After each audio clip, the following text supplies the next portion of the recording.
sense of embodied time, a way of grounding our musical intuition in physics and biology, if not completely quantifying it. But I also wanted to write about music because it has shaped the time of my own life more than almost anything else. I've played the violin for nearly 20 years, practicing 5 or 6 hours a day for most of them, because all I wanted was to become a soloist. When I realized in my early 20s that this would never be, and never had been, a possibility for me, I began to question why I had wasted so much time on music at all. I stopped playing for a while, and though I eventually picked it up again, I no longer felt the same fire or ambition. Instead, I felt haunted by a monumental sense of failure, of aborted struggle and lost time. Not only had the effort and sacrifice of the past all been for naught, but the future I'd planned from that past seemed obliterated too.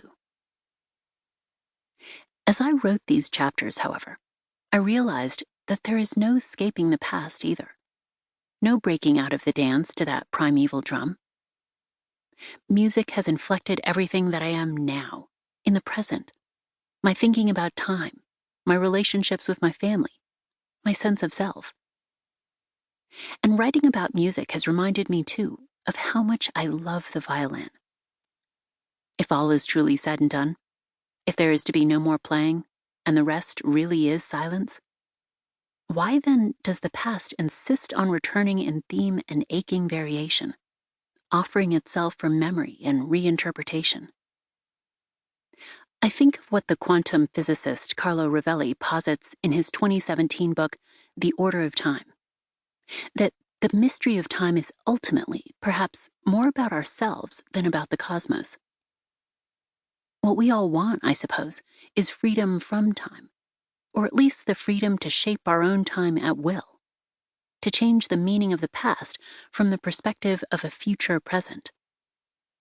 I can't get back my old ambition and desire. Instead, I'm trying to learn to love music in a different, more expansive way, one not so bound to everything I thought I wanted from it. If you want to change the past, it seems, perhaps all you have to do is write it. Untrainment. But all the clocks in the city began to whir and chime. Oh, let not time deceive you. You cannot conquer time. W.H. Auden, as I walked out one evening. The pattern of my failures on stage went something like this. Days, even weeks before the performance, my brain would begin to fixate on a spot in the score that it knew I was going to mess up. It could be anything.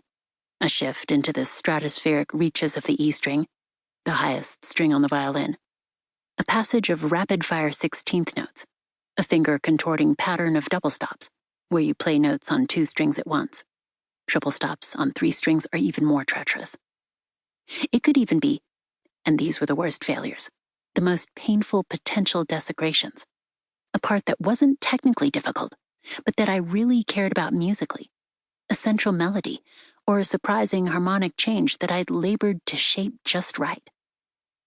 It didn't matter what it was. Once my mind had sentenced a passage to execution, or rather, to my failure to execute it, that particular spot in the piece was done for. This was the only thing I could be sure of, going into that performance, where and when I was going to have my big botch. I'd spend the first part of the piece waiting for it, and the rest cursing myself for it. I suppose this fixation functioned as a kind of subconscious talisman, albeit a perverse one. Perhaps if I focused hard enough on that spot and sacrificed it for the greater good of the whole piece, I'd get the mistake over with, and the rest of the performance would be fine. Still, an otherwise solid performance, or even a very good one, felt sullied by those 1 or 2 spots on which my brain seemed to snag. It wasn't that I couldn't play them, or that I hadn't practiced them enough. Rather, in some subliminal way that I can't quite understand, I needed to mess them up. Ego-crushing as they were, more than anything, these mess-ups messed with my sense of time. Every piece of music has a time of its own.